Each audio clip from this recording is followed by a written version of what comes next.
If you've ever felt like an outsider at life's celebration, perplexed by why people so desperately strive to conform, or if social interaction seemed like a meaningless game you had no desire to play, then perhaps it's time to face the truth. Today, we'll discuss an uncomfortable yet crucial reality.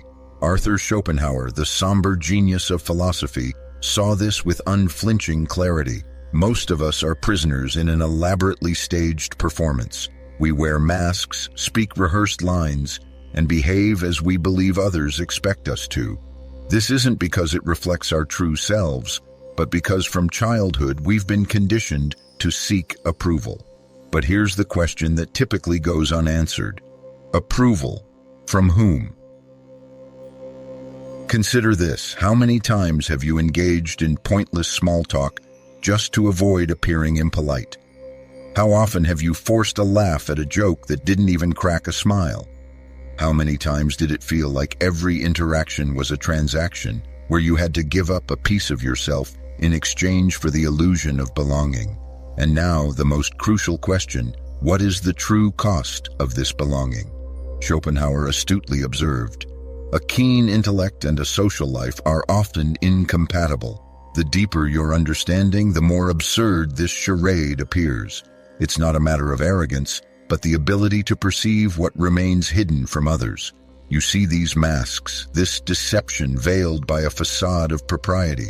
You sense the fragility of a world where everyone desperately seeks validation in the eyes of others. And most unsettling of all, you realize that the majority prefer to turn a blind eye to it. Society is designed for amusement, not contemplation. For once you begin to think seriously, the absurdity of it all becomes glaringly obvious. You start to realize that most connections are superficial, conversations are mere chatter, and the attempt to fit in with the crowd is a betrayal of your true self. And here lies the dilemma. If you're astute enough to notice this, you're also intelligent enough to feel the poignant loneliness it entails. For truth be told, the more you reflect, the harder it becomes to find your place among others. And people sense this. They instinctively sense that you don't succumb to the collective fever, nor do you participate in their meaningless rituals with the same fervor. And this frightens them to the core, for your very presence is like a needle poised to burst their cozy bubble. Schopenhauer, mincing no words, declared the truth. Loneliness is the fate of geniuses. And damn how it hurts. It hurts because from childhood, we've had it drilled into our heads. Happiness lies in the crowd, among friends, in belonging to a tribe. But what if most of these connections are a waste of time? What if you suddenly realize that the price of socialization is the betrayal of your dreams, a descent into a swamp of mediocrity? Then you begin to eagerly seek something genuine, detaching yourself from the noise. You start to cherish every minute spent alone more than insincere compliments. And here, a miracle occurs. Loneliness, which once seemed like a punishment, suddenly transforms into a priceless gift. Because it is in the quiet that you find what society desperately tries to hide from you: inner peace. Schopenhauer understood this truth better than anyone.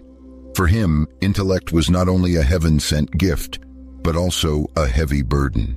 The deeper you comprehend the world, the less it moves you. The more clearly you see corrupt human nature, the less inclined you are to play their dirty games.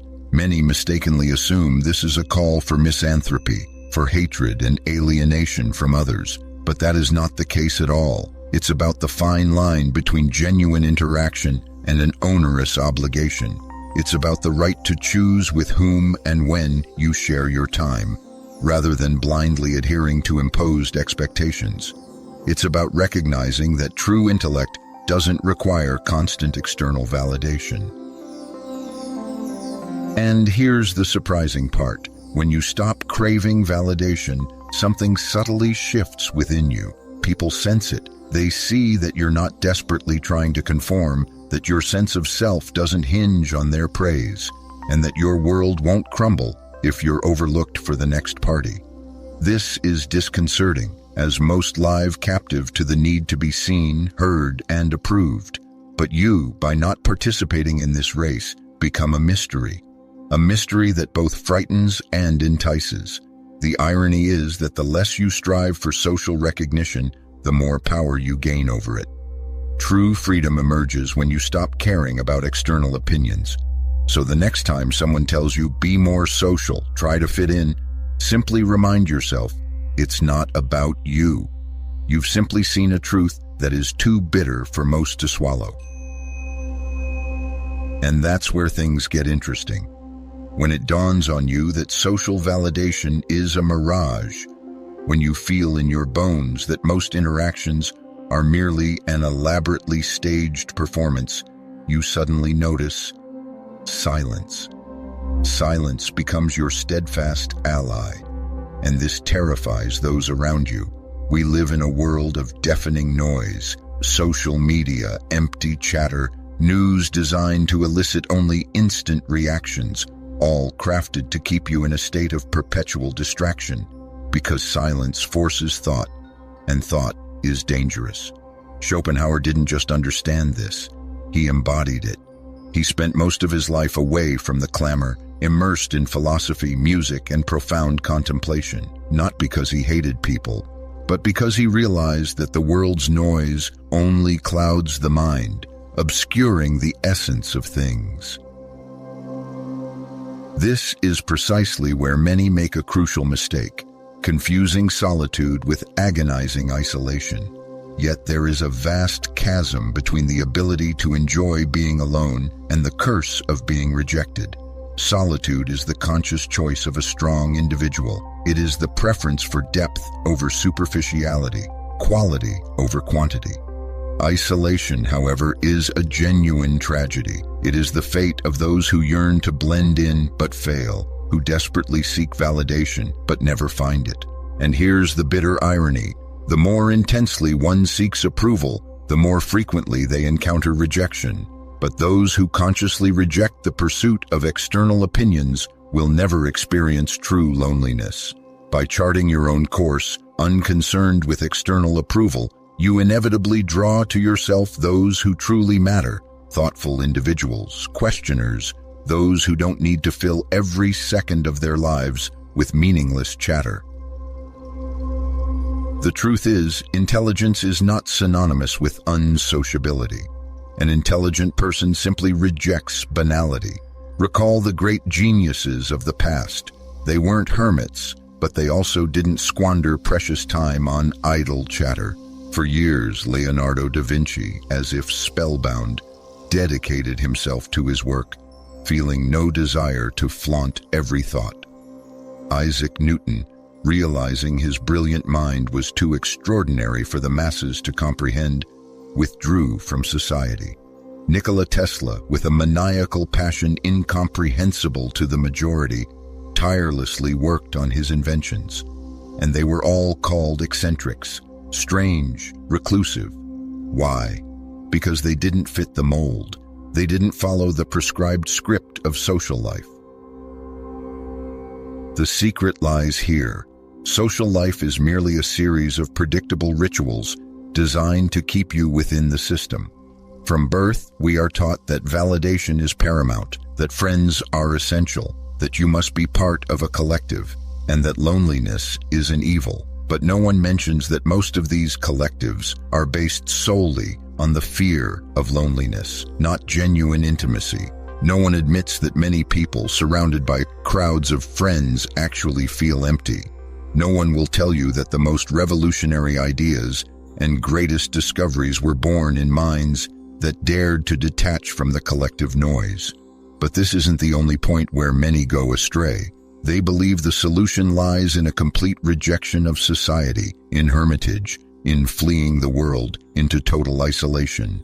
No, true strength isn't in hiding from reality, but in the ability to sense the moment, when to engage with the world and when to withdraw.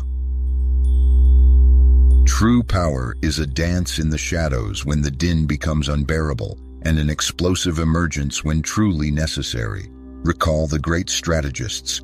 They didn't always rush into the thick of battle. But when they entered the fray, their impact was devastating. Those who have grasped the true essence of life become neither slaves to society nor its outcasts.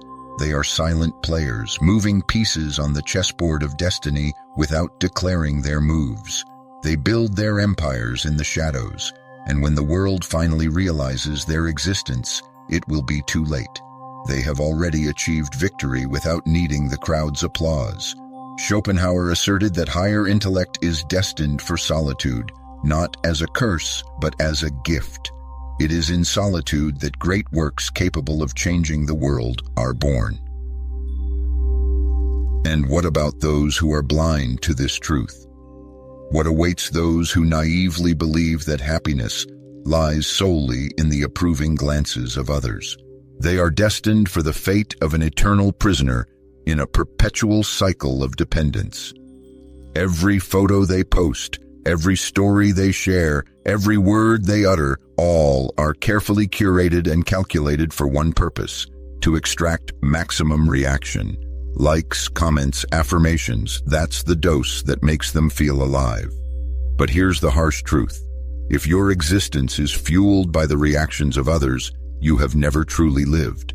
You are merely a pale reflection of others' expectations. And this is the complete antithesis of freedom. True freedom is not license or impunity. It is independence from external approval, allowing you to boldly follow your heart's calling. It is the ability to do without the deafening noise to truly savor life. It is the capacity to be alone in ringing silence, without the slightest anxiety or compulsive need to fill every second with distractions. And if you are incapable of this, you are not free. You are a prisoner of that very noise. Schopenhauer grasped this more deeply than many, and his detachment from the world was not an escape but a carefully calculated strategy. Only from a distance does a clear picture of reality emerge. Only in silence can you truly hear your own inner voice. If you've read this far, then somewhere deep down you already knew. You knew that something is broken in the modern hustle and bustle, that many meetings are mere empty formalities, rituals without soul.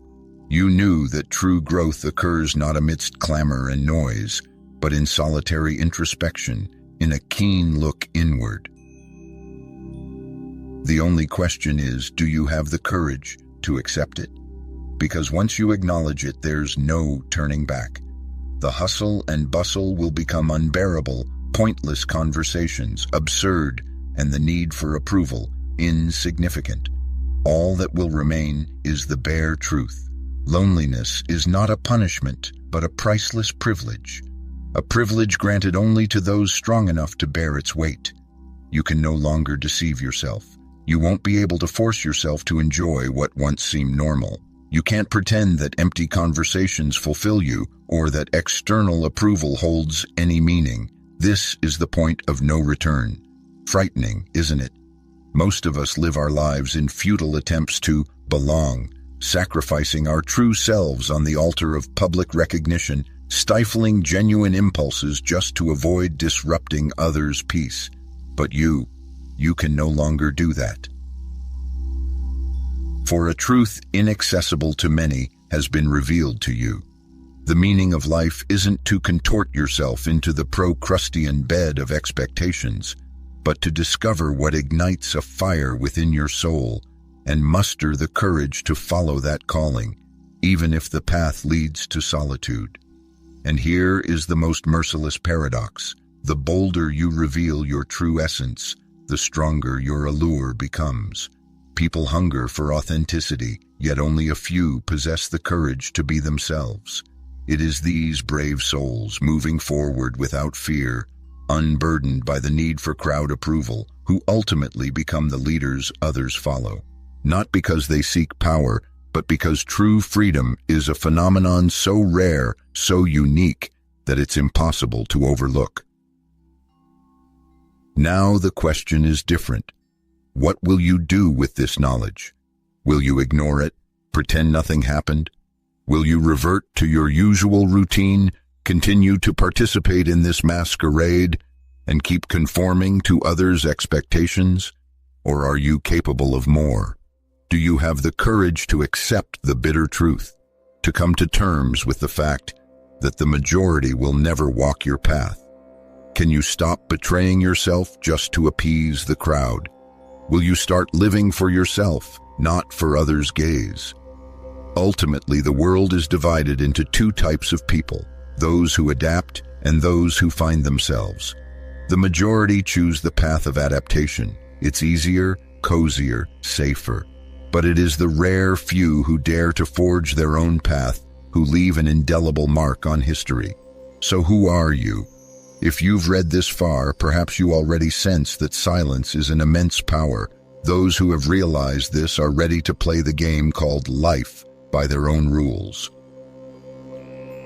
If these words resonated with you, if you suddenly felt they describe what has always smoldered within but you couldn't articulate, then know this: it is only the beginning of your journey.